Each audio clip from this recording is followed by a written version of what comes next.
인생회고록 나의 좌우명 최선을 다하는 삶을 살자. 영상회고록 제작 의미는 2015년 12월 31일 29년 6개월의 오랜 건국대학교 생활을 마감하고 건국대를 떠나 제2의 인생을 살아가고 있는 모습과 지금까지 지나온 과거를 되짚어보고 새로운 인생을 더욱 보람되게 가꾸어 보고자 영상회고록을 제작하는 데 큰 의미를 두고 있다. 나는 1948년 6월 충청도 옥천 이원의 작은 마을에서 이대 독자의 아들로 태어났다. 내가 태어난 마을은 실개천이 흐르고 얼룩배기 황소가 불을 뜯는 정지용시 향수의 고장 옥천이다. 실개천이 흐르는 물에서 물장구 치며 자란 어린 시절을 회상해본다. 나는 6.25 전쟁을 겪으면서 아버지를 잃게 되었고 홀어머니 밑에서 자랐다. 어머님은 외아들한테 시집 오셔서 고된 시집살이를 겪으면서 독자이신 아버지의 대를 보는 게 집안의 절실함이었다. 그런데 자식 6을 돌이 되기도 전에 하늘로 보냈으니 그 심정 누가 알까? 그러던 중 7번째 저를 임신했을 때 길 가던 스님이 우리 집을 보며 애군이 서려 자손을 못 본다고 하였다 한다.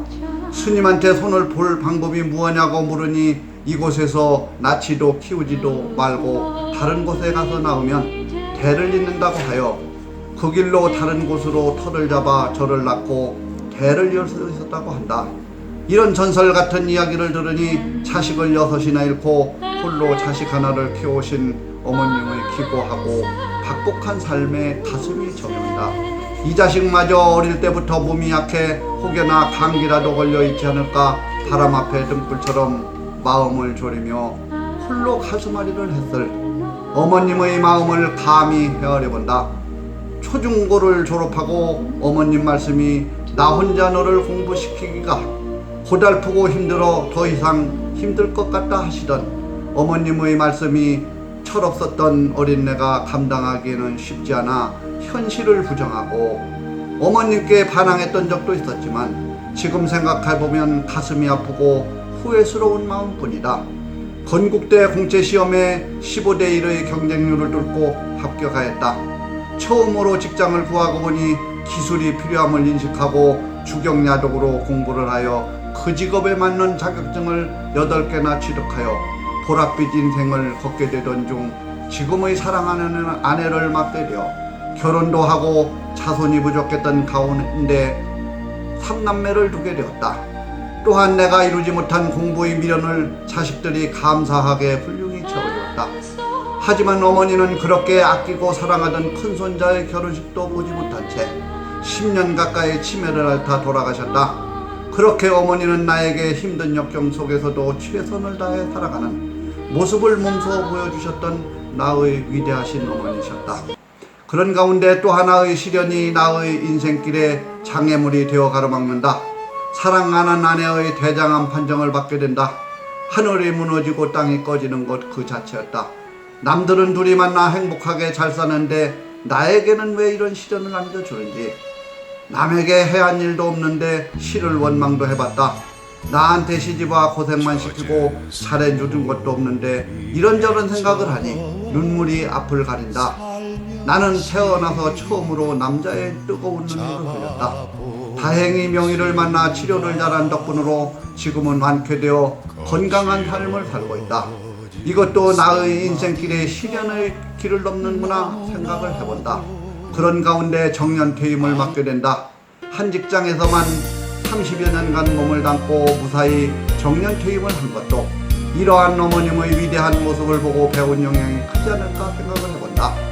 내가 회사 내에서 맡은 직무는 건물 관리에 수반되는 일을 단계기간에 허가 취득하는 업무였는데 정년퇴직 3, 4년을 앞두고 직장 내의 관계부서 문제로 인하여 한 번의 큰 위기가 있었다.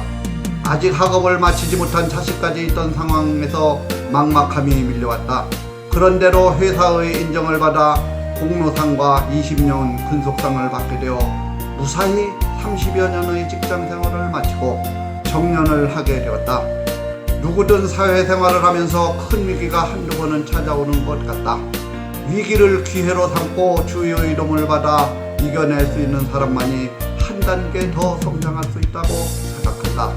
나는 지금도 내 자식들이나 젊은 사람들에게 말하고 싶다. 지금 내 앞에 닥친 위기는 새로운 기회, 더 나은 성공의 발판이 되어주는 값진 경험이요 돈으로 살 수 없는 귀한 시간이라는 것을 말이다. 나는 앞서 언급했던 3남매를 두었다. 세 아이들 모두 출가시켰고 눈에 아프지도 않을 손자 손녀가 모두 7이다.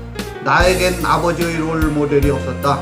아버지는 본 적도 기억에도 없는 분이셨기에 나는 가장으로서 큰 울타리 역할만 해온 것 같다. 자상하게 아이들에게 사랑한다는 표현도 부끄러워 못했고 가슴 깊이 안아준 적도 없다. 그러한 점에서 자식들에게 미안한 아버지다. 가장으로서 큰 역할만을 했던 젊은 시절 우리 아이들을 바라보던 시각과 지금 나이에서 손주들을 바라보는 시각이 나름대로 즐거움을 느끼게 된다.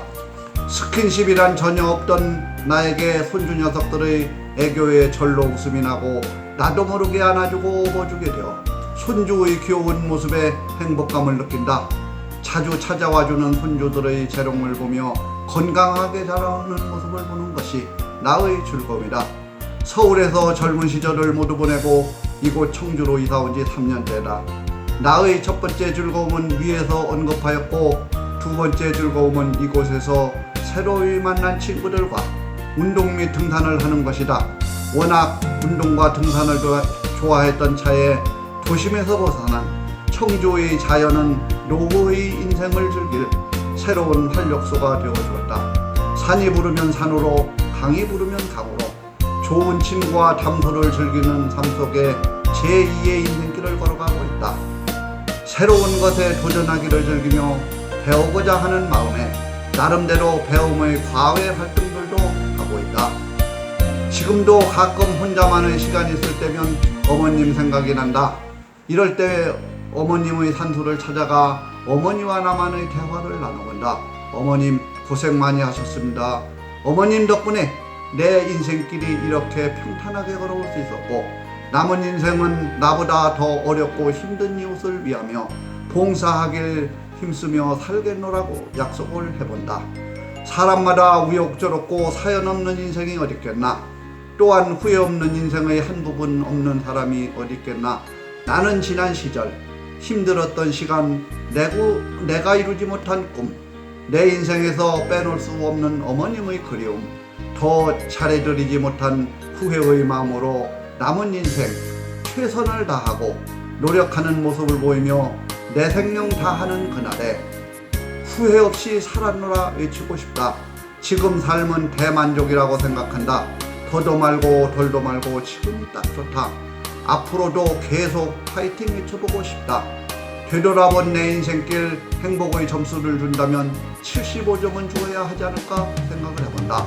마지막으로 내가 만든 사진 슬라이드 쇼를 실어본다.